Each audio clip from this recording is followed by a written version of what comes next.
Hello everybody and welcome back to Pokemon Yellow LP. In the previous episode we entered Celadon City's gym and took down all of the gym trainers within this gym, thus gaining some valuable experience, although I might have to apologize a little that I didn't speed up any of that footage because, well, I'll admit, battling all of these gym trainers did become a rather boring and, well, perhaps a little bit too long of a recording, but like I've stated a couple of times, gym trainers are the kind of types that you can never rematch, or actually you cannot match any trainers in this first generation games, but still, once you defeat the gym leader, none of these gym trainers will battle you, thus you will miss out on experience, which is why I always try to fight them out first, just to gain the experience that I goddamn need towards the end, and yada yada yada. You all know this by now, or at least you should know. But today, I shall make it all up to you by, without further ado, with this team setup, we shall take on Celadon City's gym leader, Erika. Let's go!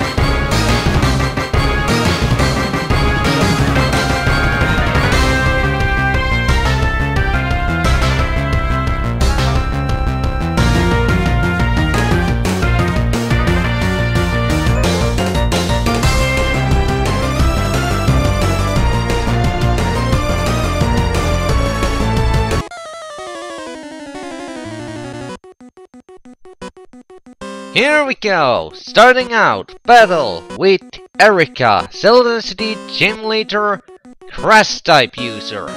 She's going to start out with level 13, TANGELA, pure grass type. Thus we shall start out with Charmeleon. Now, tips for this fight. As you could probably guess if you actually managed to watch some of the battles within my previous recording, despite it being ungodly long, you may have noticed that this gym is pretty much revolving around status inflicting gimmick. Well, consider this the highlight of that, because this battle will be testing your nerves on that. Anywho, TANGELA here, he or she, depending on which gender that thing is usually considered to be, doesn't actually inflict any statuses on you, at least from what I recall. I could be wrong. Again, quick sip here. But what it does like to do is to constrict you with wraps and such, so you cannot move much, and then just spam the Mega Drain towards the end. So anywho, we're going to use Fire type, and hopefully I can get Burn effect on this thing, because Burn status helps the damage your opponent can't do. So it could be really useful. Yeah! Got it! Plus, it does some additional damage every turn. So, hell yeah! Now we're cooking! And this bind doesn't do jack shit to us. We're faster than this thing, so it should go down. Oh, crap. Yeah, she's gonna use a freaky hyper potion on the next turn. When I bet. Oh, she didn't! Okay, she usually actually... Okay, one of the things to come in these gym battles from now on is that now the gym leaders are starting to become a little bit smart, so whenever you get their Pokemon down to red, or at least yellow health, they're basically just going to start spamming Hyper Potion and such, so yeah, that's also testing your metal a little. Anywho, we gained a crap load of experience out of that, holy crap. And the next Pokemon she's going to use is WEEPINBELL, level 32. And this thing is more of the status conflicting type. So, as it is partially a poison type, I do believe we might actually use Drowsy for this one. Granted, there's quite a bit of level difference, but if there's any chance I can inflict 3 meter on this thing, I could do some serious damage right off the start. Unless it does that, of course. Now, once again, like I've said about these statuses, well, paralysis and sleep are basically the one statuses that you should really heal up immediately when they're inflicted on you, unless it gets really annoying. But if you get inflicted with poison, just let it be. Poison is actually the most easiest status infliction go with in these battles. Poison is easy peasy compared to the either be paralyzed or put into sleep. Because poison damage you can easily just deal with, usually with just regular potion or super potion, so it's not that bad. Oh shit. Okay, let's hope that thing stays asleep a little bit longer. Okay, thank god. Okay, let's get some damage in there. Dream Eater! Damn, that was a nice chunk! Whoa! Yes! Oh my god, Drowsy! You rock! You just finished up 32 level WEEPINBELL! Damn, I'm full of health! Wow! Okay, so... Okay, this is getting a little bit disturbing. First, it was the Final Fantasy X, where one of the bosses that I said is somewhere among the top 3 of the hardest bosses you have to fight in the main storyline. Turns out to be easy, and now, in this battle, which usually actually gives me a little bit of trouble, this is also turning out to be quite easy. What the heck's going on here? Okay, anywho, her last Pokemon is Gloom, also level 32, and we're gonna keep Drowsy out there, as this thing is also partially poison type, and Psychic overall works pretty well on this thing. Oh shit. Okay, definitely healing that right away. Sleep is a pretty bad condition to get on yourself during these battles. Thank god I got a buttload of these. Ooh crap. That's gonna hurt. And Drowsy is probably... Oh! He didn't go down. Nice. Oh! No! No, he's going... Oh! Wow! Drowsy! Drowsy!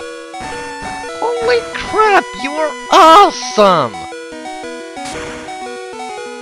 Oh my god, that nearly took it out. Oh shit.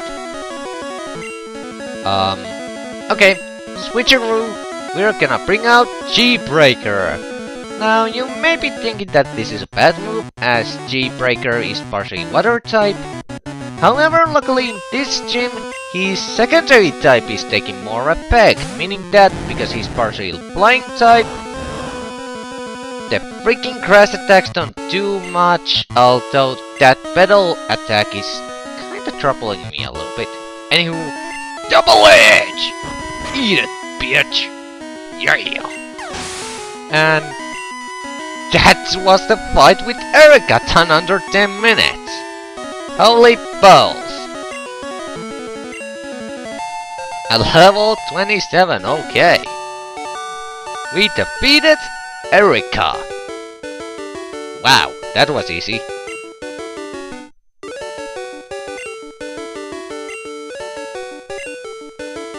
But seriously, Drowsy! Drowsy! You are turning out to be freaking awesome!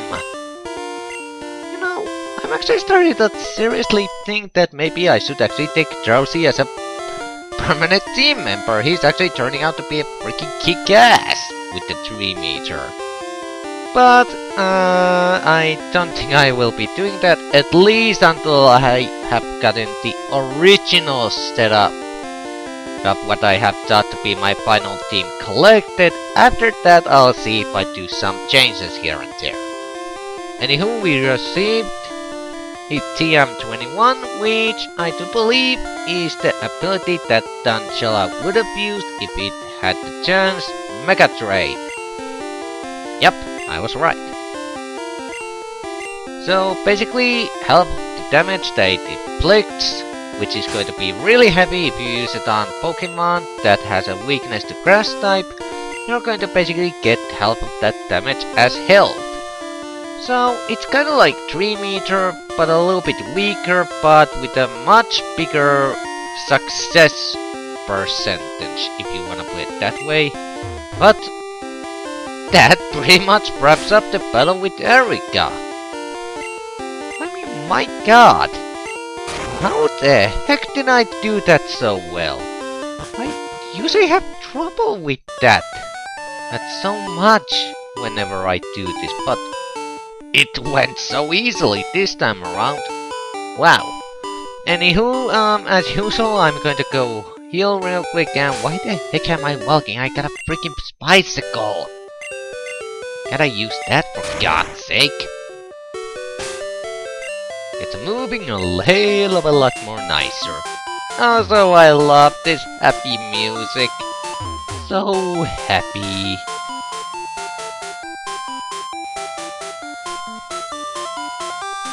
Okay, I'm done.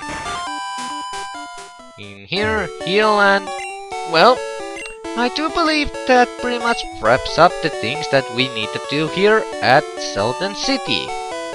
Oh yes, by the way, one thing that I think you could saw in the dialogue that we had with Erika after the fight was done, but the main reason why I usually go for Erika's badge here in Celadon City before actually going to do the side quest at Pokemon Tower is because, well, usually at this point of the game, if you level up your Pokemons a little bit correctly, they're usually pretty much close to the level limit that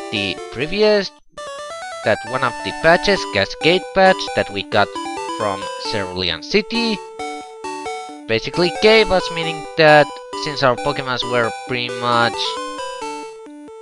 Okay, why am I explaining this the long way? Okay. The Cascade patch that we got from Cerulean City, it enabled us to control Pokemon just fine up to level 30, okay? But what at this point of the game, your Pokemons are pretty much starting to be right at that level or a little bit over it. That is why I went for Erika's Rainbow patch, as that now enables us to control Pokemons up to level 50. There, explained short and simple. So that is the main reasons why I usually decided to do the battle with Erika before going back to Pokemon Tower. Anywho, before actually heading there, yeah, I know I'm prolonging this stuff a little bit too much, but I just quickly wanna show this. Now, you may notice that this road here is also pretty much accessible. There's nothing blocking our way, so why not investigate what's in this way? However, as you go along, check it out! It's another one of these Pokemons that are blocking the way. The first one we saw was from the road at Permanent City to the east. So we basically got two of the same Pokemon blocking 2 roads from 2 cities. So that's definitely something that we need to take care of once we have the chance, and actually I believe there's actually an HM that we can get from here if we go up here. Now I don't remember what Pokemons exactly are in this grass area, but I'm quite sure that there's no Pokemons in there that I want for my final team setup. Anywho, you go over here, and once you go into this house over here, there's going to be this little girl who should give you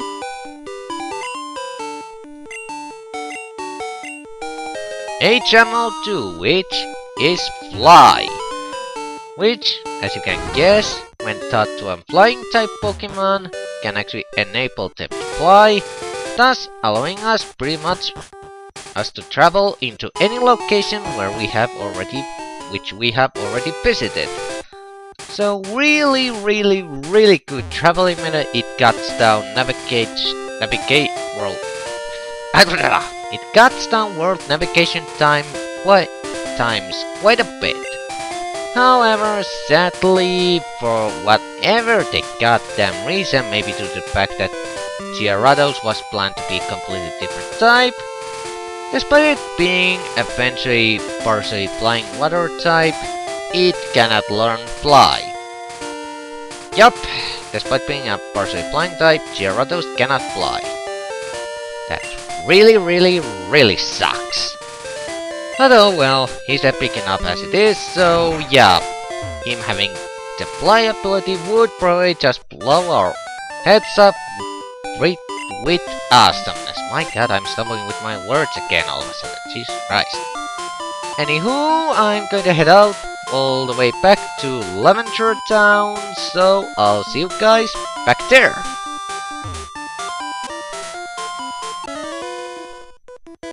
Okay, there was a random battle here that I have apparently missed, so gonna just deal with this real quick. Okay, now we're back here at the creepy Lavender Town. God, this music is kinda unnerving no matter how many times you hear it. Anywho, now that we have the Silph Scope that we need to fully scale the Pokemon Tower, how about we head to the well, Skull Mark itself, Pokemon Tower, Pokemon Graveyard.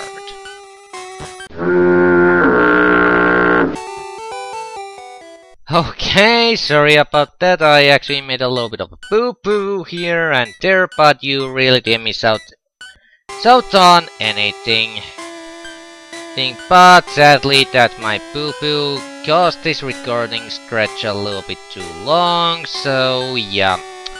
I'm sorry guys, but looks like we have to end this episode here, as much as I hate to do it.